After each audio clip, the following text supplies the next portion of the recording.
ശാരീരിക പരിമിതികൾ മറികടന്ന് ജീവിതം കൈപ്പിടിയിലൊതുക്കിയ ആളാണ് കോട്ടയം പള്ളിക്കത്തോട് സ്വദേശി സാബു ജോസഫ്.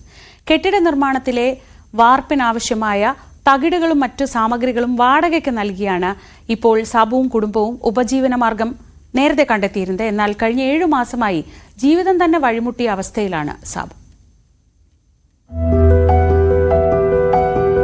വഴിമുട്ടിയെന്ന് പറയാനാകില്ല, വഴിമുട്ടിച്ചു എന്ന് തന്നെ പറയണം. അകക്കണ്ണിലെ വെളിച്ചം കൊണ്ട് ജീവിതം നയിച്ച സാബുവിനെ കണ്ണുള്ളവർ ജീവിക്കാൻ സമ്മതിക്കുന്നില്ല.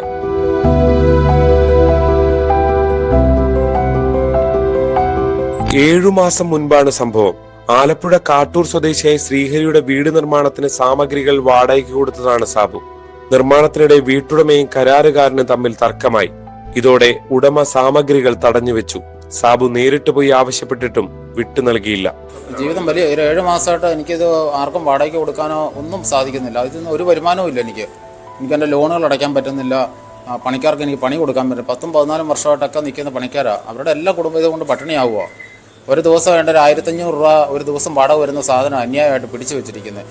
അതിനല്ല അയാൾ 1 മാസമൊക്കെ അയാൾ തടഞ്ഞു വെച്ചിട്ട് എന്തായാലും അയാൾക്ക് പ്രശ്ന പരിഹാരത്തിനാണ് തടഞ്ഞത്. പക്ഷെ അയാൾ ഇതൊന്നും നമ്മളോട് കൃത്യമായിട്ട് പറയുന്നത്. നമ്മൾ ഓരോ ദിവസം ചെല്ലുമ്പോൾ അയാൾ ഓരോ രീതിയിലാണ് നമ്മളോട് അഭിപ്രായം പറയുന്നത്. നമുക്ക് അയാളൊന്ന് നേരിട്ട് കാണാനൊന്നും അയാൾ നമ്മളെ വിളിച്ചിട്ട് വരും. അപ്പൊ ഇതിനകത്ത് മൊത്തത്തിലൊരു ദുരൂഹത പോലെ അയാളത് സത്യത്തിൽ അന്യായമായിട്ട് പിടിച്ചു വെച്ചിരിക്കുന്നതാണ്. നിർമ്മാണ സാമഗ്രികൾ ലഭിക്കാതെ വന്നതോടെ ആലപ്പുഴ മണ്ണഞ്ചേരി പോലീസിൽ പരാതി നൽകി. എന്നാൽ പോലീസും വേണ്ട വിധത്തിൽ ഇടപെട്ടില്ല. ഇതാണ് ഇരുട്ടടിയായത്. പോലീസിന്റെ ഭാഗത്തും വളരെ മോശം സമീപനമാണ് നമുക്ക് ഉണ്ടാകുന്നത്. കാരണം മണ്ണഞ്ചേരി സ്റ്റേഷനിൽ നിന്നൊക്കെ ഞാൻ നീതി എവിടെ നിന്ന് കിട്ടും സാറേ എന്ന് ചോദിക്കുമ്പോൾ എന്നോട് പറയുന്ന കുഴലിൽ നിന്ന് കിട്ടുമെന്നാണ് പറഞ്ഞ നീതി. ആ കുഴൽ എവിടെ കിട്ടുമെന്ന് എനിക്ക് ഇത്രയും നാളായിട്ട് അന്വേഷണത്തിൽ എനിക്ക് മനസ്സിലായിട്ടില്ല. കാരണം ഒന്ന് അന്വേഷിക്കാൻ തയ്യാറാണ്. ഞാൻ 4-5 പ്രാവശ്യം അവിടെ ചെന്ന് ഈ പരാതിയുടെ കാര്യത്തിൽ തീരുമാനം ഉണ്ടാക്കാനുണ്ട്. ഞാൻ പറഞ്ഞു സാറേ അവരെ 2 പേരെ കൂടെ ഒന്ന് വിളിപ്പിക്കുക സ്റ്റേഷനിലോട്ട്.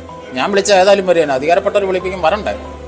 അയാൾ സ്ഥലത്തില്ല, അയാൾ ജോലി തിരക്ക എന്നൊക്കെ പറഞ്ഞു. ഇപ്പോൾ 7 മാസത്തോളമായ സാധനം അവിടെ ഇരിക്കാൻ തുടങ്ങിയിട്ട്. സാധനം അവിടെ ഇരുന്ന് നശിച്ച് പോയെങ്കിൽ ഇയാളുടെ സാധനത്തിൻ്റെ വിലയും ഇതുവരെയുള്ള വാടകയും തരണം. തന്നില്ലെങ്കിൽ ഞങ്ങൾ സത്യത്തിൽ അയാളുടെ വീടിൻ്റെ ഫ്രണ്ടിൽ പോയി ഞങ്ങൾ നിരാഹാരം ഇരിക്കും. കാരണം എനിക്ക് ജീവിക്കാൻ വേറെ ഒരു മാർഗ്ഗവും ഇല്ല. 23-ാമത്തെ വയസ്സിൽ കിണറ്റിലെ പാറ പൊട്ടിക്കുന്നതിനിടെ അപകടമുണ്ടായാണ് സാബുവിന് കാഴ്ച നഷ്ടപ്പെട്ടത്.